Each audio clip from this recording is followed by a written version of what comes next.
Buenas noches. Ya está en el estudio el canciller Jorge Forí. Con él vamos a hablar de la vasta crisis que hay en Venezuela, de crisis económica, humanitaria, política, social y de las decisiones que han tomado un grupo de países y en especial también la Argentina. También vamos a hablar con el canciller del viaje que van a hacer con el presidente y la ministra también de Seguridad, Patricia Bullrich, pasado mañana a Brasilia. Es la primera vez que el presidente Macri se va a reunir con el nuevo presidente de Brasil, Jair Bolsonaro. Pero vamos a empezar con la ministra de Seguridad, Patricia Bullrich. Y hablando de Bolsonaro, le quisiera hacer primero una pregunta más personal que política. ¿Qué siente, qué piensa cuando la comparan con Bolsonaro? En primer lugar, lo que siento es que siempre es como que nos tiramos a menos, ¿no? Porque nosotros acá en la Argentina, hace 3 años decidimos un cambio muy fuerte en seguridad, en la lucha contra el narcotráfico, y es una decisión del presidente argentino, de nuestro presidente Mauricio Macri, y de golpe aparece Bolsonaro, que hace 3 años no era una persona ni siquiera conocida, ni siquiera estaba en el horizonte político de Brasil, y nosotros nos parecemos a ellos. En realidad, me parece que todo lo que hemos hecho en la lucha contra el narcotráfico hoy está visto en Europa, en Estados Unidos, en nuestros países vecinos como un ejemplo a seguir. Me parece que en eso nosotros tenemos mucho para decir. Inclusive hablando hace 2 días con Sergio Moro, él me decía, bueno, ustedes están teniendo una buena experiencia, queremos que la compartan. Así que yo invertiría un poquito los términos. ¿Usted lo conoce a Sergio Moro, que fue juez, el famoso juez que le destapó el lavallato y puso Lo conozco de una preso? manera social porque el año pasado estuvo acá y el Colegio de Abogados de Buenos Aires me invitó a una cena bastante chica, interesante, donde se discutió, él contó su experiencia, pero bueno, así no creo que recuerde cada una de las personas que estaban ahí en ese momento. Así que lo conozco, bueno, pero lo he visto actuar, que también es importante, porque también es uno de los temas, la transparencia hacia el futuro de nuestros países, ¿no? No solamente la lucha contra el narcotráfico, contra la delincuencia, contra el crimen organizado, sino también otra forma de crimen organizado es la corrupción. Claro. Otra pregunta en este territorio más personal que político, y después entramos a la seguridad. ¿Querría ser, le gustaría ser candidata a vicepresidenta de Macri? La verdad que estoy muy sorprendida que haya salido un tema así, cuando nunca nadie me dijo nada, ni el presidente, ni nadie del gabinete, ni absolutamente nadie me lo comentó, y de golpe empezó como Bueno, pero es que subían las encuestas, pues. A surgir el comentario. Y, a ver, por un lado yo lo que siento es que el lugar donde estoy como ministra de Seguridad es un lugar que falta mucho por hacer, muchísimo. Y cuando uno deja una gestión en un primer término, quiere seguirla. Por otro lado, yo creo que las decisiones que tome el presidente tienen que ver sobre todo con cómo él puede pensar o perfilar qué es lo que es mejor para Cambiemos. En ese sentido, yo estoy a disposición. No puedo decir que no, pero estoy a disposición. Tampoco estoy diciendo sí me gustaría. Estoy a disposición de lo que el presidente decida, por supuesto. Pero hasta ahora, como estoy comentando, lo que me da risa es que comento un comentario. Comento comentarios. Comenta entonces, lo que publican los periodistas. Comento comentarios. Entonces es una situación un poco incómoda, porque, digamos, es como, bueno, un chisme que va saliendo por todos lados, pero que... Ahora, eso tiene que ver con el crecimiento suyo en las encuestas. ¿A qué lo atribuye? Yo lo que creo es que lo que ha crecido es una decisión del presidente Macri de cambiar a fondo la política de seguridad, cambiando un paradigma que en la Argentina había dominado el escenario político de la Argentina durante muchos años. Inclusive le diría que hasta antes de Cristina Fernández de Kirchner y de Kirchner.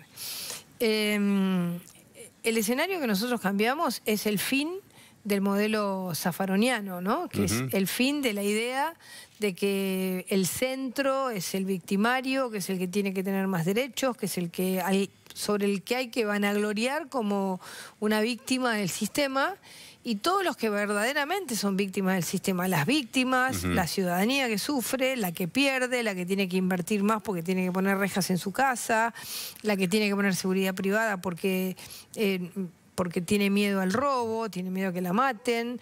Entonces, toda esa sociedad estaba totalmente dejada de lado.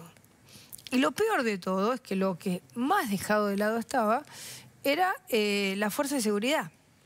Es decir, se las quería dejar como en la dictadura.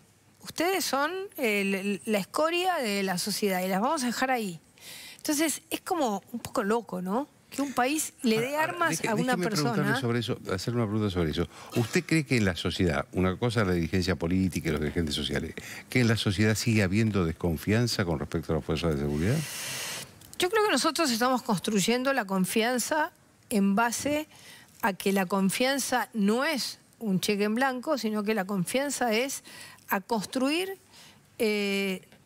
fuerzas de seguridad que respondan a la sociedad y que resistan el elemento corruptor más brutal que hoy tiene la inseguridad, que es el dinero del narcotráfico. Hay que resistir eso, hay que lograr, digamos, construir una ética de la función que se realiza. ¿Eso se ha conseguido? Bueno, es un avance. Yo le diría que todos los días damos un paso. Decir hoy que estamos 100% liberados de eso sería una ingenuidad de mi parte. Pero usted cree que vamos hoy hay en un ese mayor camino. Control sobre la penetración del narcotráfico en las fuerzas de seguridad? Absolutamente. Y lo primero es porque nosotros hemos dado el ejemplo. Porque la dirigencia política tiene que saber que para exigir debe exigirse. No solo hay que ser, sino parecer. Es decir, es muy importante que la dirigencia política no sea cómplice de digamos, de la corrupción. Si uno es cómplice de la corrupción, tiene baja autoridad moral para exigir. Para exigir uno tiene que ser capaz de mostrar una conducta de total y absoluta transparencia. Y después demostrar qué significa dignificar una función. Porque yo le estaba haciendo un razonamiento que es para mí el siguiente. Yo le doy un arma a una persona, la mando a una escuela, invierto plata en esa persona y después le digo, pero usted no sirve para nada. Es un estado de locos. Claro.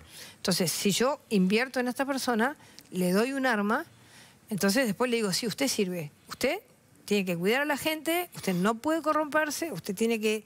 Es decir, le tengo que dar pautas. Y esas pautas las tengo que cumplir nuestro gobierno, tiene que ser el primero que el Estado es el primero que las tiene que cumplir. Nosotros, los jueces, todos. Entonces, ese cambio de paradigma lo que hizo fue que acumulativamente la sociedad fuera evaluando la política de lucha contra el narcotráfico del presidente Macri como una política sin dobleces, sin miedos, sin miedo al qué dirán. ¿Qué dirán los que siempre nos critican? ¿Qué dirán cuando decimos que tiene que haber un régimen penal juvenil? Sin miedo. ¿Por qué? Porque estamos convencidos. Y creo que eso es lo que le ha dado a nuestra política de lucha contra el narcotráfico, contra el crimen organizado y de seguridad, la legitimación de nuestros votantes. El hecho de que acá hay una demostración de que uno, si es consecuente, puede cambiar una cultura y un paradigma paso a paso. No todo está cambiado, pero estamos mucho mejor de lo que estábamos hace 3 años. ¿Por qué hay que bajar la imputabilidad de los menores a 15 años? Porque esta es un debate que se ha dado muy intenso, sí. Y inclusive hay sectores de la oposición que se oponen. Me gustaría escuchar de su boca qué es lo que justifica bajar la imputabilidad de los menores. En primer lugar, el régimen que nosotros hemos presentado tiene 2 aristas. Desde la perspectiva penal se baja la imputabilidad a los 15 años para delitos graves.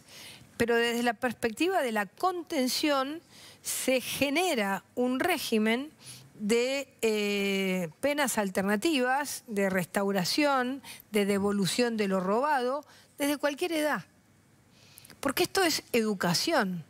Si un chico roba a los 12 años y se va a su casa como si no hubiera pasado nada y se ríe y da lo mismo robar que no robar, yo no puedo construir reglas de convivencia porque para ese chico esa regla de convivencia es inexistente.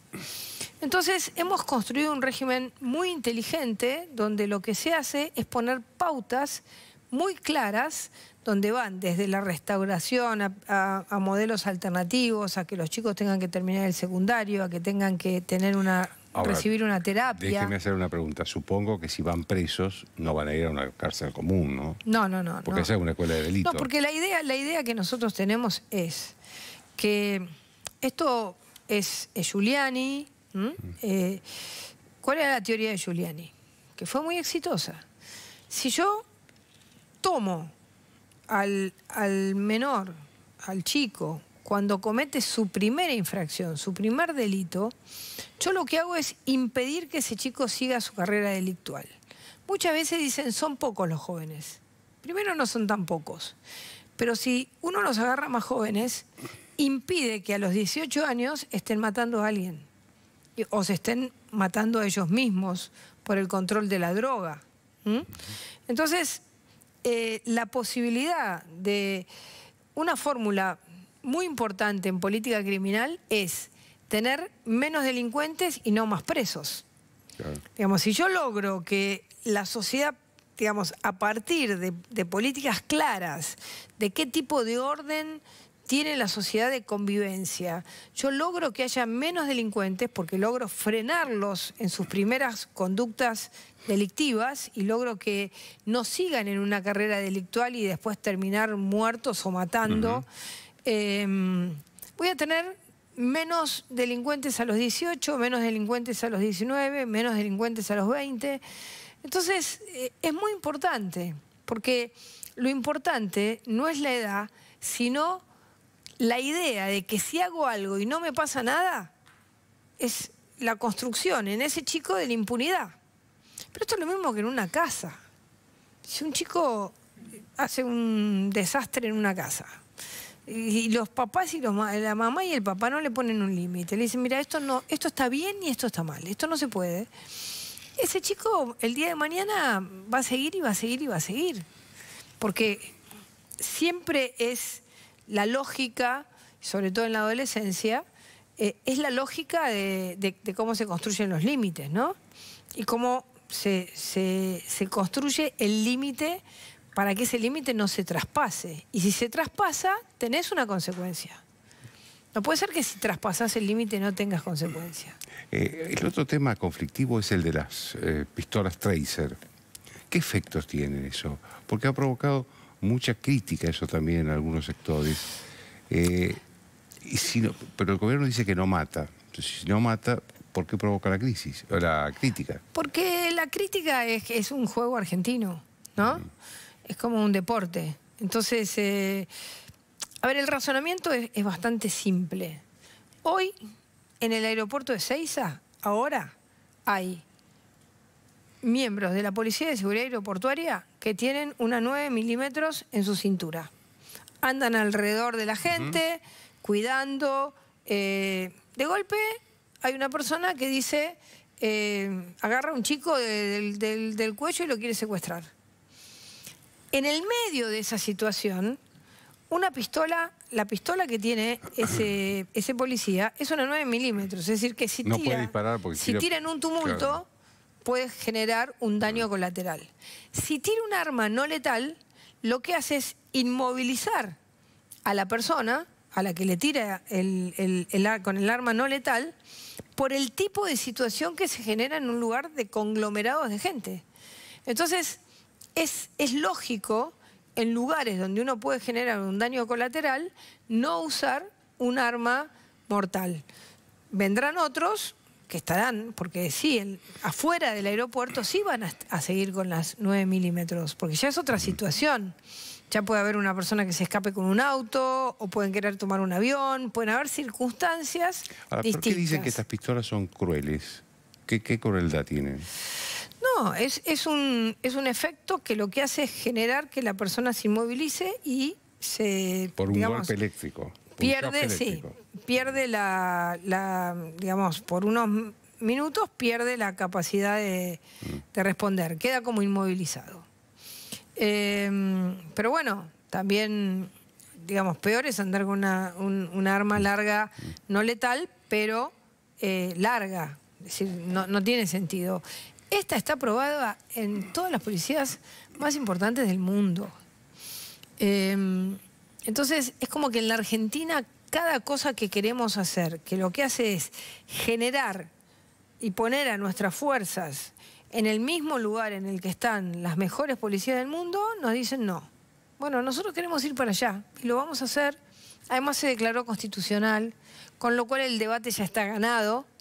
Y lo vamos a hacer y vamos a demostrar que es mucho más seguro que un arma letal en un lugar donde hay mucha gente. El otro tema es el de qué hacer, cuál es el método ideal para tratar a los extranjeros que cometen delito en el país. Bueno, ¿Serían una repatriación rápida en lo que está pidiendo el gobierno? ¿Sería un proceso judicial, que cumplan condena acá y después recién se los expulsaría? ¿Cómo sería En realidad, el principio es que no queremos que entre gente que tenga antecedentes penales en sus países de origen. Bueno, pero ayer hubo un problema con un venezolano, hoy hubo un problema con 2 colombianos. Bueno, en el caso de que cometan el delito en la Argentina, uno puede firmar convenios especiales. El convenio general existente es que se pueden ir a la mitad de su condena, a su país de origen. Uno puede después dictar tratados especiales y decir, bueno, ¿por qué? Porque el principio siempre es el principio de la territorialidad, el lugar de la jurisdicción, el lugar donde se cometió el delito. Es decir, que primero tiene que cumplir la condena acá. Es el que cumple la condena, claro. La condena después, o la mitad de la condena. Claro, y después esa condena puede salir con expulsión, que es lo mejor. Entonces termina la condena o termina la mitad de la condena, decide irse a su país y ahí se lo expulsa. Y después lo que no queremos es que entre gente con antecedentes. Porque si ya han demostrado que han cometido ilícitos en sus países, bueno, no queremos que entren a la Argentina. Eso nos parece totalmente normal. Y ojalá pudiéramos firmar con países vecinos, digamos, acuerdos de mayor velocidad en ese intercambio. Ministra, ¿por qué hay tanta crueldad innecesaria en algunos delitos? Estábamos viendo, hoy se conoció un caso de una chica chiquita de 7 años que fue 11 veces apuñalada por un señor que estaba cometiendo un delito y lo reconoció. 11 veces, 11 puñaladas le dio. ¿Por qué se cometen con tanta crueldad los hechos delictivos? Bueno, ¿Está la droga en el medio?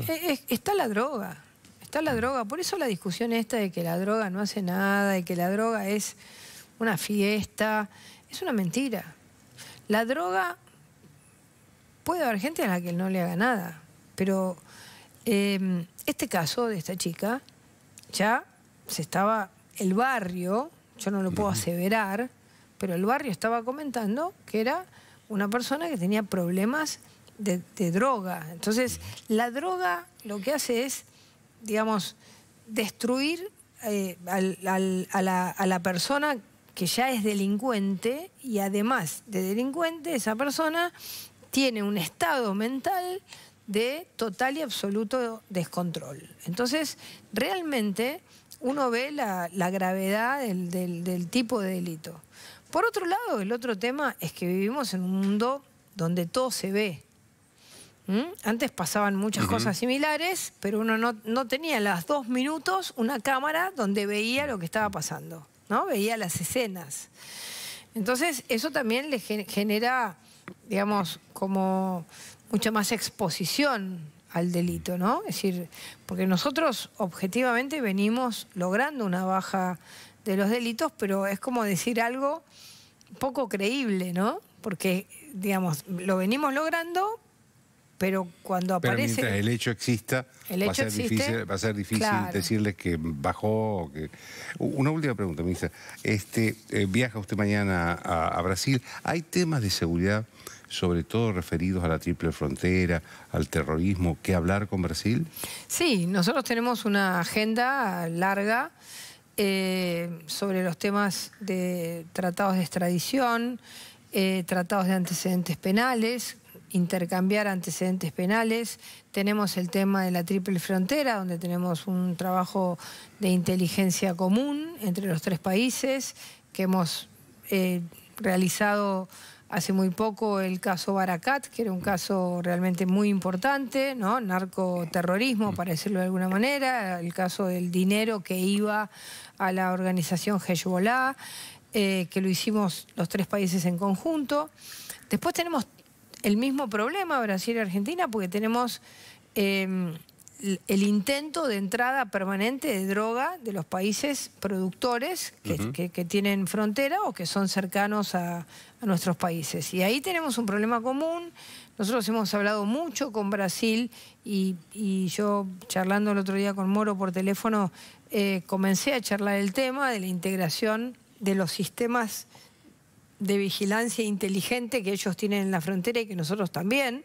Si nosotros podemos mirar simultáneamente lo que está pasando en Brasil y lo que está pasando en la Argentina, potenciamos muchísimo nuestros recursos. Así que es una agenda, hay que entender, cuando uno asume el gobierno todavía no sabe muy bien dónde está parado, hay que entender que asumieron van a ser 16 días el día que nosotros vayamos, así que también hay que dejarlos asentarse un poco para poder tomar las agendas y seguramente a lo largo de este año uno va a poder profundizar mucho más los temas, que además muchos de ellos ya... tenemos un tema muy interesante con Brasil, que es lo que se llama la persecución en caliente. Es decir, si un delito empieza en Brasil y sigue en la Argentina, en zona de frontera, puede la policía brasilera cruzar y viceversa. Ese es un tema bien interesante. Pero hay que firmar un acuerdo, ¿no? Se firmó el primer acuerdo en el Mercosur y estuvimos todos de acuerdo. Y hoy en la agenda que llegó de Brasil está este tema, así que creo que lo vamos a poder tratar y es bien interesante. Le agradezco mucho, ministra. Muchas gracias. Después de la pausa, el canciller Jorge Fori.